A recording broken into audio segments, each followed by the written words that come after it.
요즘 혼자 사는 게 외로우신 분, 자식 집에 가자니 눈치 보이고, 요양원은 너무 이른 것 같고, 그렇다고 혼자 살기엔 불안하고 외로우신 분, 이 영상을 끝까지 보시면 내 자존심도 지키고 외롭지도 않고 자유롭게 살 수 있는 방법, 여러분도 몰랐던 새로운 선택지를 발견하실 수 있습니다.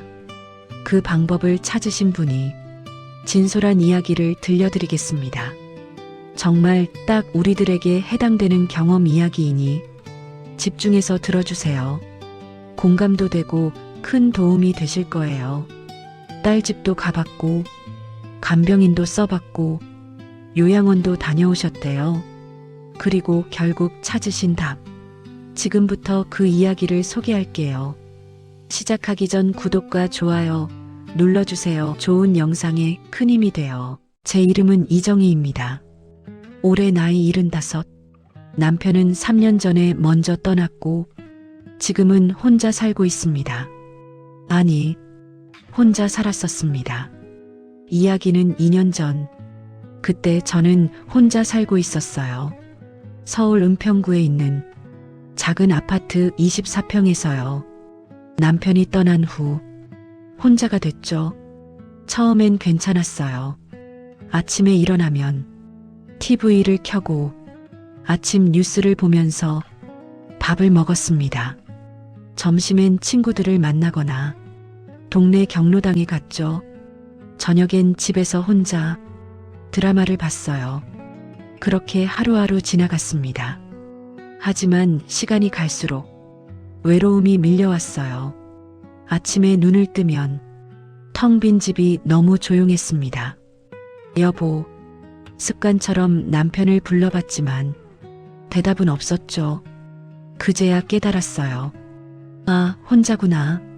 저녁이 가장 힘들었습니다. 혼자 밥을 먹는 게 이렇게 외로운 줄 몰랐어요. TV를 틀어놔도 소리만 요란할 뿐 마음은 더 공허했습니다.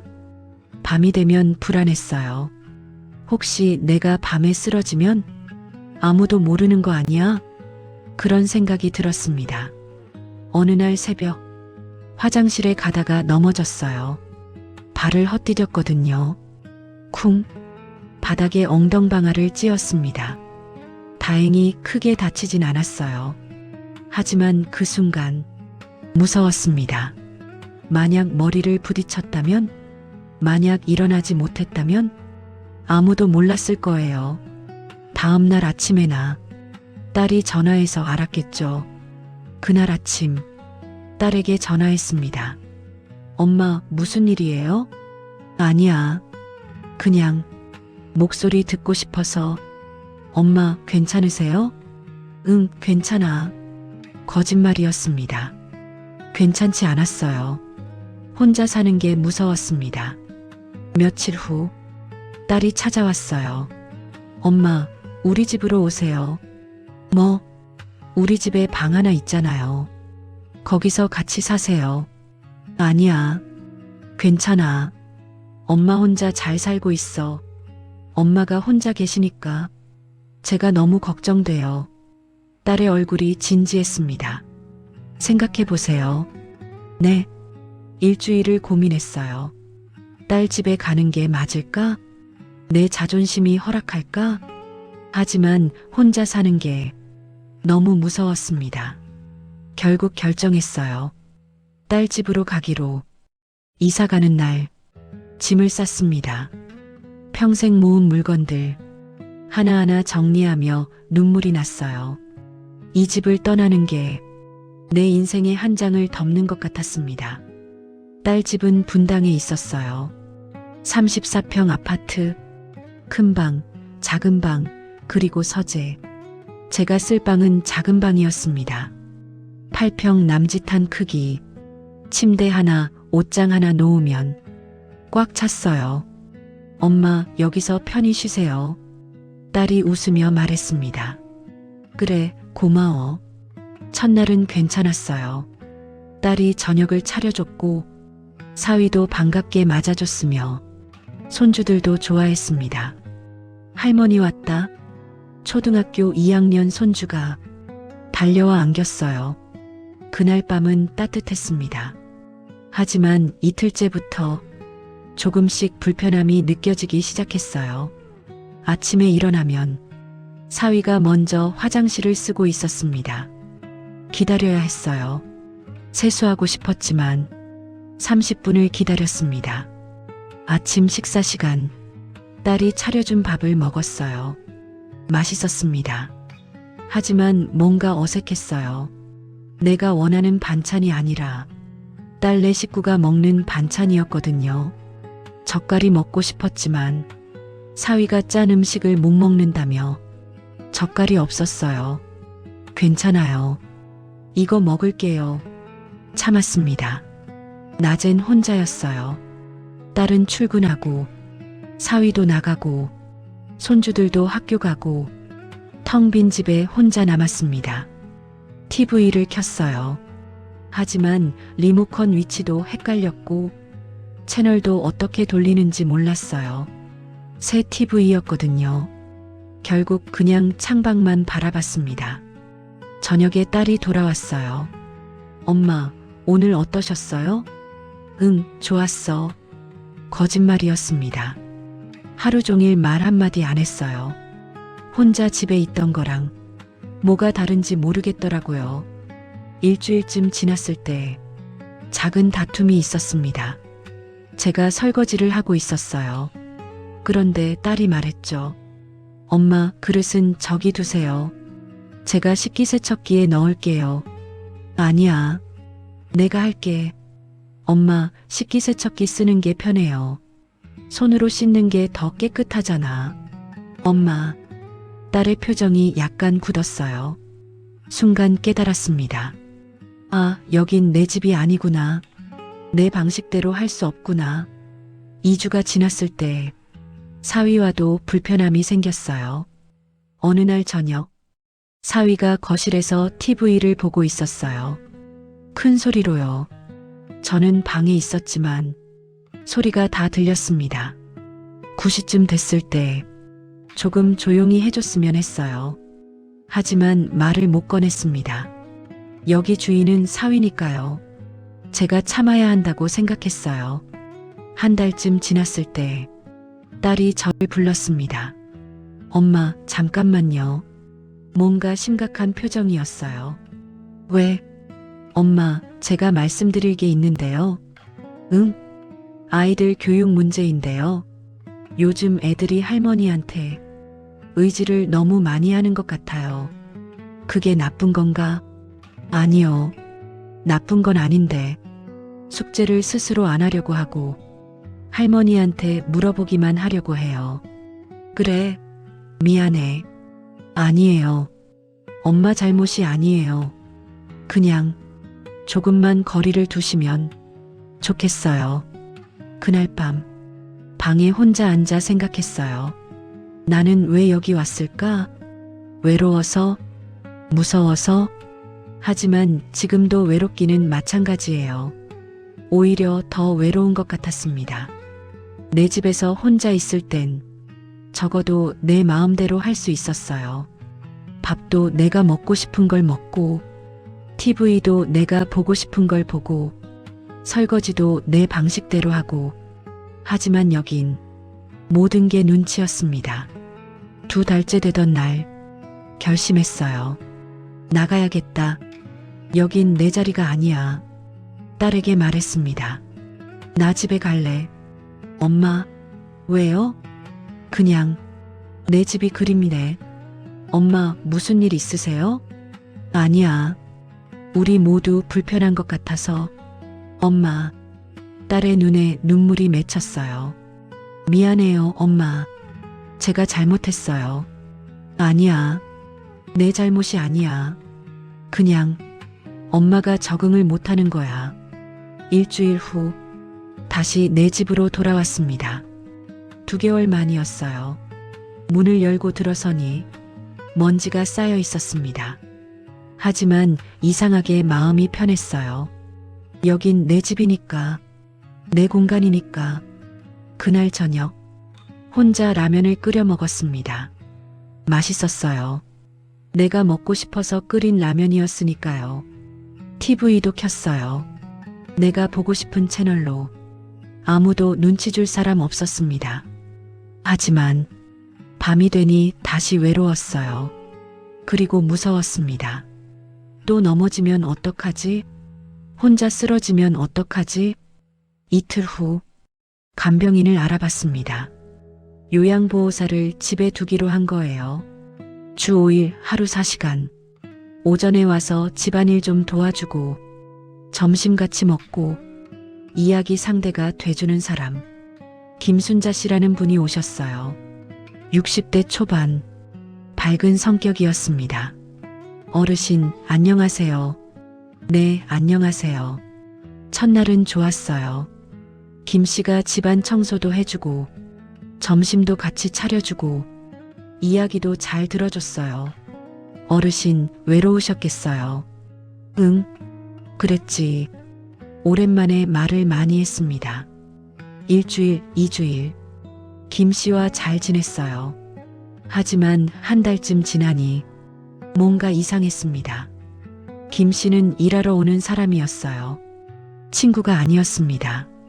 제가 말을 걸면 들어는 줬지만 진심으로 공감해 주는 건지 모르겠더라고요. 일이니까 듣는 건지 정말 관심이 있어서 듣는 건지 어느 날 제가 말했어요. 순자 씨, 우리 내일 같이 공원 좀 갈까요? 어르신, 죄송한데요. 저는 다른 집도 가야 해서요. 시간이 정해져 있거든요. 아, 그렇구나. 순간 깨달았습니다. 순자 씨는 내 친구가 아니라 돈을 받고 일하는 사람이구나. 그리고 비용도 만만치 않았어요. 한 달에 120만 원. 연금으로 감당하기엔 부담스러운 금액이었습니다. 3개월쯤 지났을 때 간병인을 그만두기로 했어요. 순자 씨, 미안한데 이번 달까지만 하자. 어르신, 제가 뭘 잘못했나요? 아니야. 그게 아니라 경제적으로 좀 부담이 돼서. 그러시구나. 알겠습니다. 다시 혼자가 됐습니다. 딸 집도 안 맞고 간병인도 경제적으로 부담되고 그렇다고 혼자 살기엔 외롭고 무섭고. 어느 날 저녁 TV를 보고 있었어요. 뉴스에서 요양원 이야기가 나왔습니다. 요즘 요양원 시설이 많이 좋아졌습니다. 24시간 간호 서비스에 다양한 여가 프로그램까지. 순간 생각했어요. 요양원? 나도 요양원에 가야 하나? 아직 건강한데? 하지만 선택지가 없었습니다. 혼자 사는 건 무섭고, 딸 집은 눈치 보이고, 간병인은 비용이 부담되고, 그렇다면 남은 건 요양원뿐. 다음 날, 요양원을 알아보기 시작했습니다. 인터넷으로 검색해보니 생각보다 많았어요. 서울에만 수백 개, 등급도 다양했고, 가격도 천차만별이었습니다.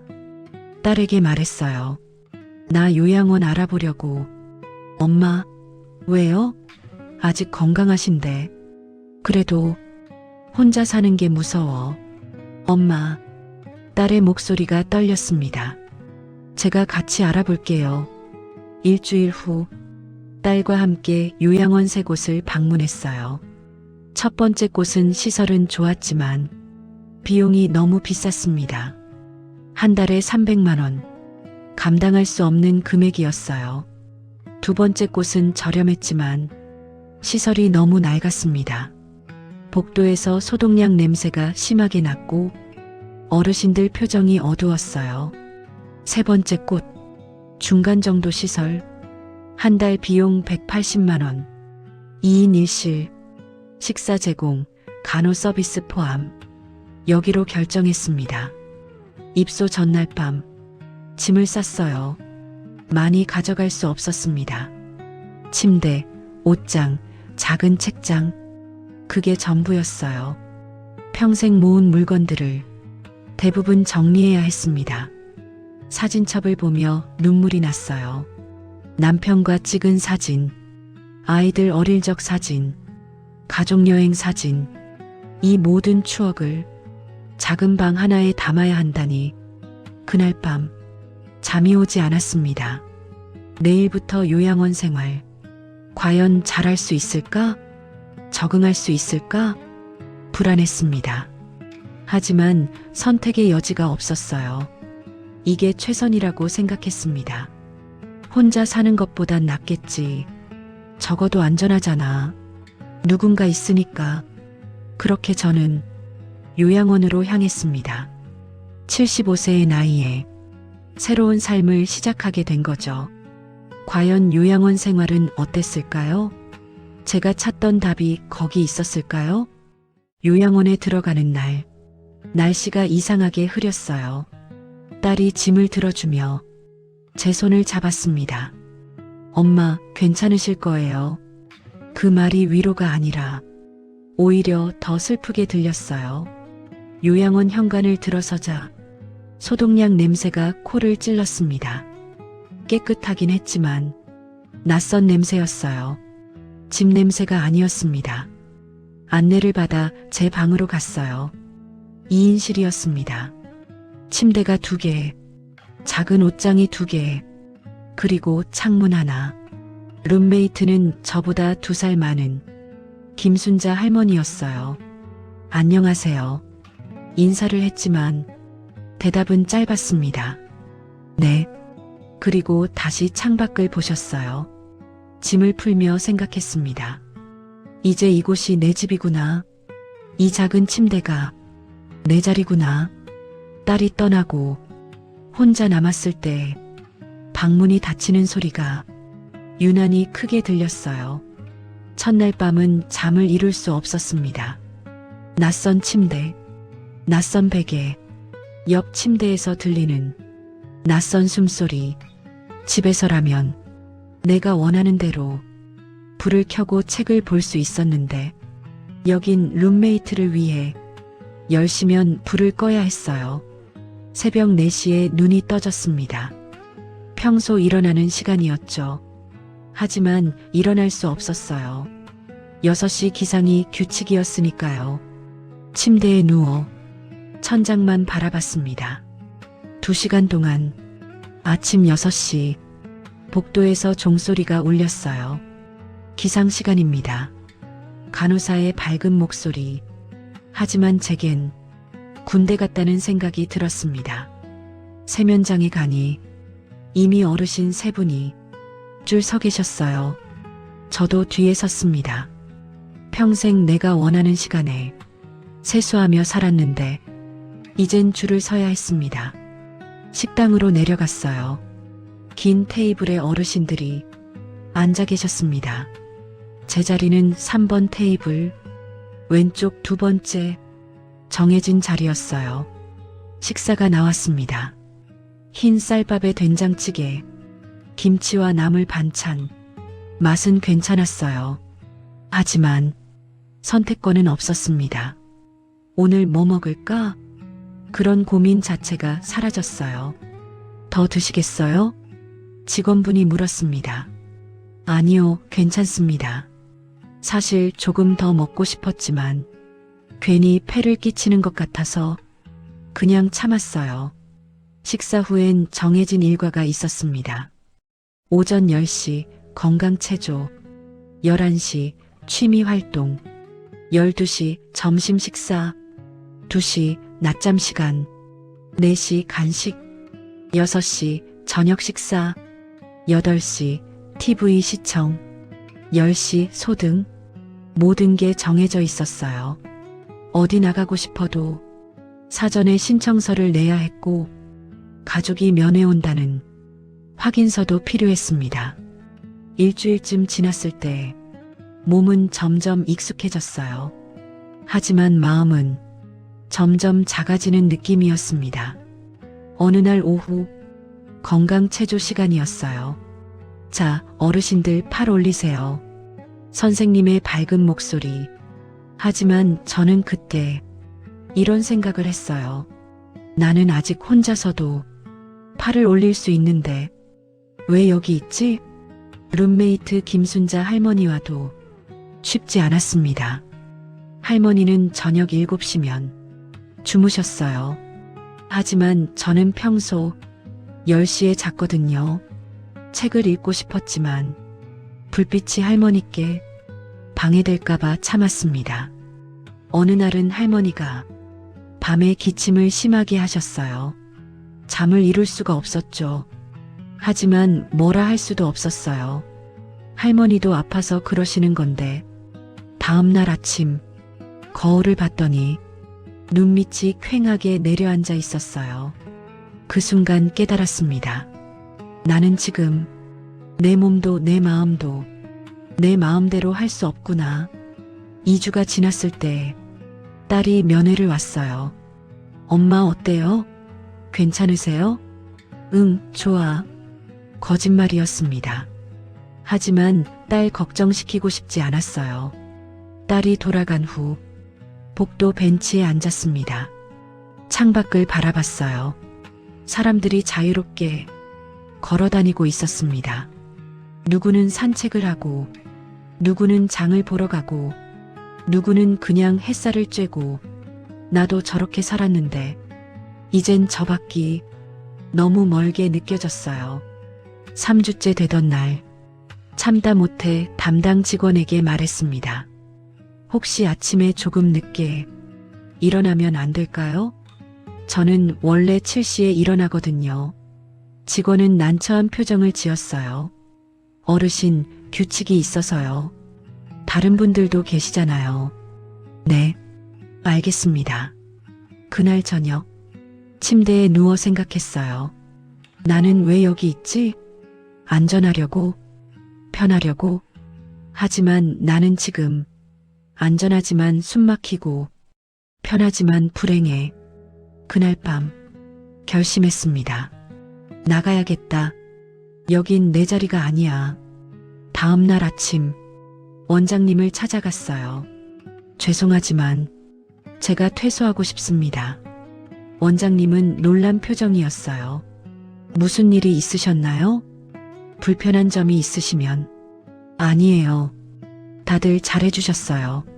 그런데 저는 말을 잇지 못했습니다. 제가 아직은 혼자 살 수 있을 것 같아서요. 일주일 후 요양원을 나왔습니다.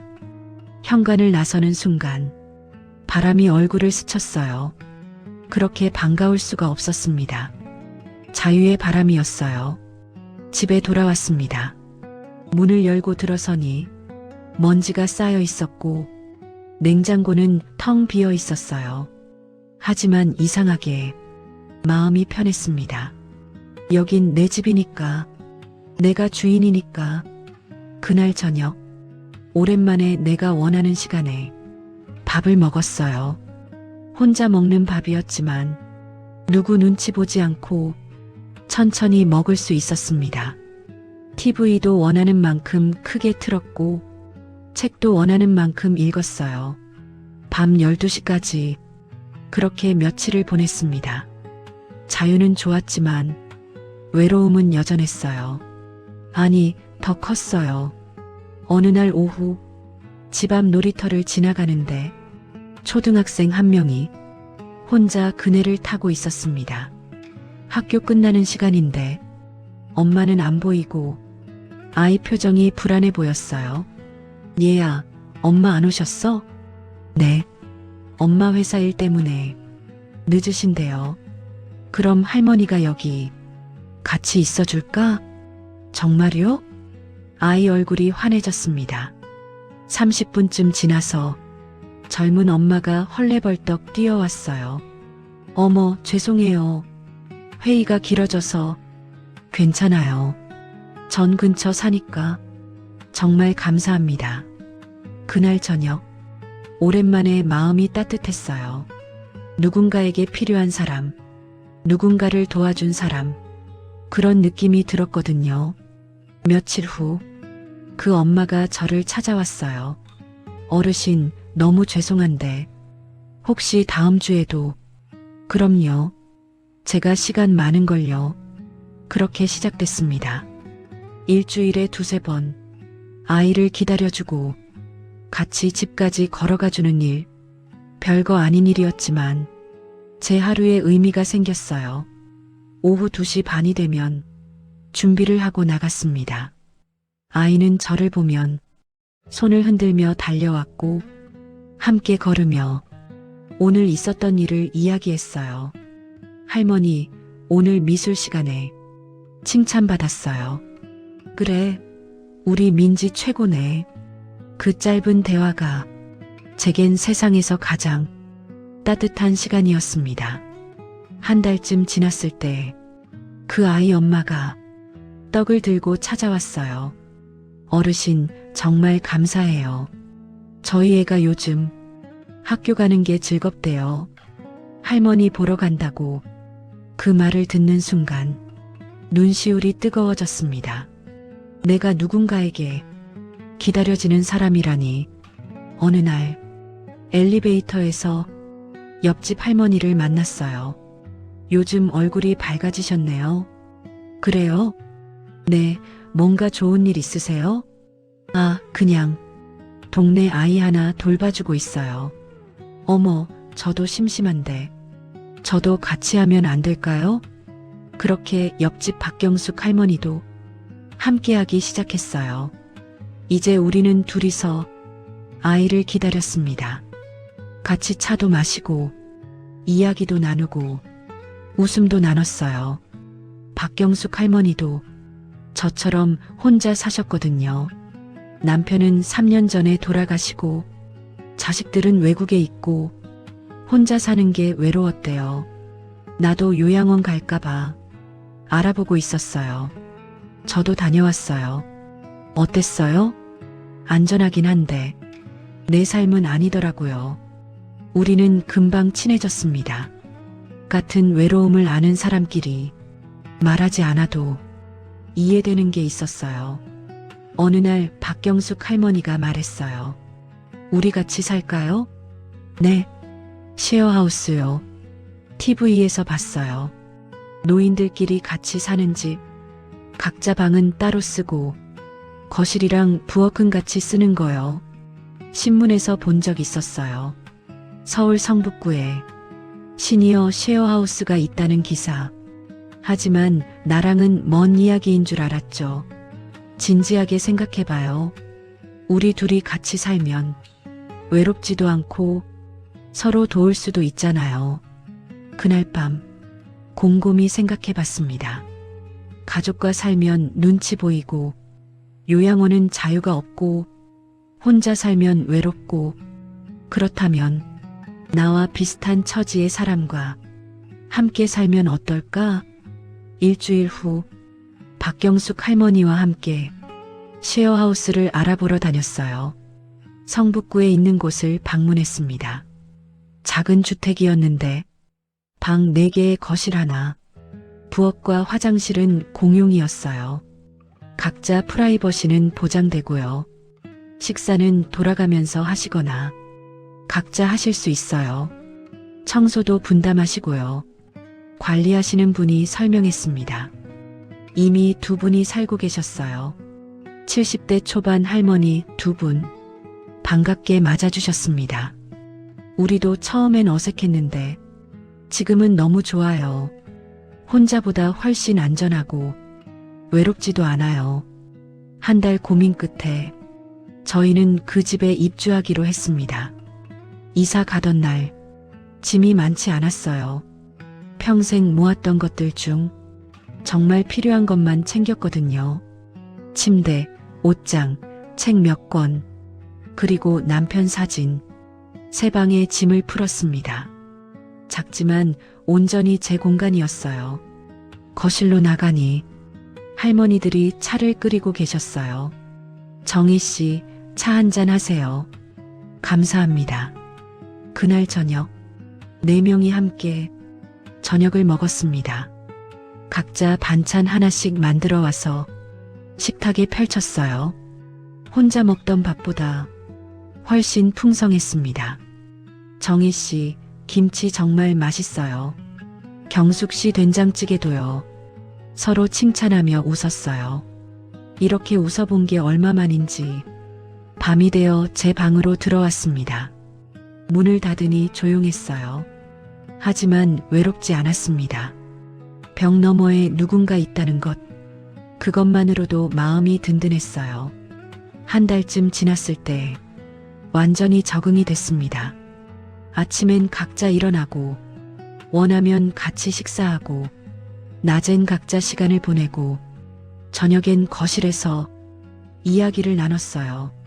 가끔 몸이 안 좋을 때도 서로 챙겼습니다. 정희 씨, 약 드셨어요? 경숙 씨, 오늘 병원 가는 날이죠? 가족은 아니지만 서로를 돌보는 사람들. 어느 날 저녁, 거실에 모여 앉아 이야기를 나눴어요. 우리 참 잘한 것 같아요. 한 할머니가 말했습니다. 맞아요. 혼자 살 땐 너무 외로웠는데 요양원보다 훨씬 좋아요. 여긴 자유롭잖아요. 저도 고개를 끄덕였습니다. 저도 여러 곳 다녀봤어요. 딸 집도 요양원도. 근데 여기가 제일 좋아요. 왜요? 여긴 눈치 볼 필요도 없고 규칙에 얽매일 필요도 없고 그냥 나답게 살 수 있어요. 혼자지만 외롭지 않고 함께지만 부담스럽지 않고 모두가 조용히 웃었습니다. 우리는 알고 있었어요. 이곳이 완벽한 건 아니지만 지금 우리에게는 가장 맞는 선택이라는 걸. 지금 저는 75세입니다. 혼자 살기엔 외롭고 가족과 살기엔 불편하고 요양원은 아직 이른 나이. 그런 저에게 이 쉐어하우스는 새로운 가능성이었어요. 혼자가 아니지만 얽매이지도 않는 삶. 자유롭지만 외롭지 않은 삶. 나답게 살지만 함께 나누는 삶. 여러분, 나이가 들면 선택지가 줄어든다고 생각하시나요? 아닙니다. 오히려 이제야 진짜 내가 원하는 삶을 선택할 수 있는 겁니다. 요양원만이 답이 아닙니다. 자식 집만이 답이 아닙니다. 혼자만이 답이 아닙니다. 당신에게 맞는 삶은 당신이 선택하는 겁니다. 저는 쉐어하우스를 선택했습니다. 당신은 어떤 삶을 선택하시겠어요? 구독과 좋아요, 그리고 댓글로 여러분의 선택을 들려주세요. 늦바람이 여러분의 당당한 노후를 응원합니다. 감사합니다.